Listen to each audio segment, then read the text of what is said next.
Stephen, welcome. Good to have you.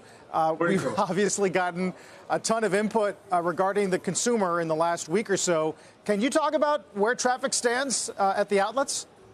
Sure. Our traffic is still holding pretty firm, particularly to last year's numbers. So we're thrilled to report that.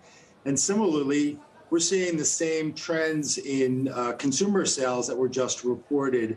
And that's people are shopping to go back out. They go back out to back to work, out to events, et cetera. So we're seeing some of the better brands that are holding their prices relatively high, particularly in the value channel.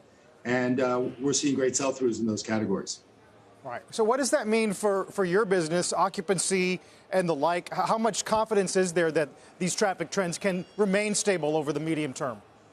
We just got back from ICSC, which you know is the biggest shopping center convention of the year. It was as well attended as I've ever seen, and the retailer demand is there. So we had robust meetings, speaking to all the retailers, brand new retailers, new direct-to-consumer retailers that are first looking not only in the bricks and mortar channel, but also looking in the outlet channel. So we're excited about those prospects and think that there's a lot of new business for us to do. Stephen, it's Sarah. It does feel like there's an increasing split in brands and retailers that cater to different income levels. At the low income, Walmart and Target, you're seeing some of the pain, the dollar stores, the Ross stores. And then, you see a Ralph Lauren or a Nordstrom saying that they're seeing no pressure on the consumer. How stark is it from your point of view, and who stands to benefit? Well, again, we're seeing right now, and we all read about the issues that Old Navy had, but then you take a look at the Banana Republic brand, and they're doing great. I spent many years of my career at Ralph Lauren. Ralph Lauren offers goods at all price points to consumers, and they've always been ahead of the curve with regard to their offering and what they're selling.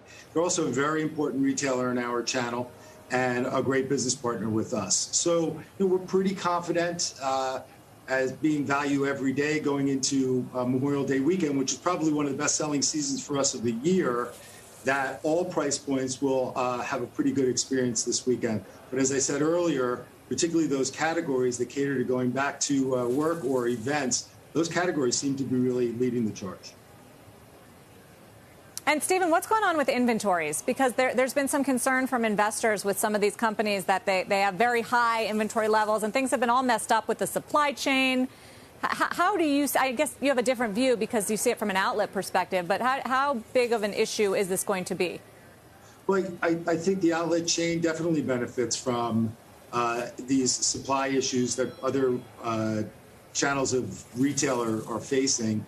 First of all, current merchandise really isn't the most important thing in our centers. In fact, our customers looking for value, and value is usually in things that might be a season old or 2 seasons old. But again, they're looking for their favorite brands at the best possible price that they can get those goods at. And you see people wearing Ralph Lauren product that they've been wearing for years, and it's still in style. It's great to have heritage brands that are all over our portfolio selling those goods that people want to wear, logo branded, driven, and it really bodes well for the customer every single day. Obviously, one of the things that you also stress is being value priced. Are you able to maintain price in this environment and or at least avoid getting to a number that perhaps destroys demand? Well, we've seen a lot of retailers pushing their price, particularly fourth quarter of last year, where a lot of our outlet retailers were at all-time high in their pricing cadence.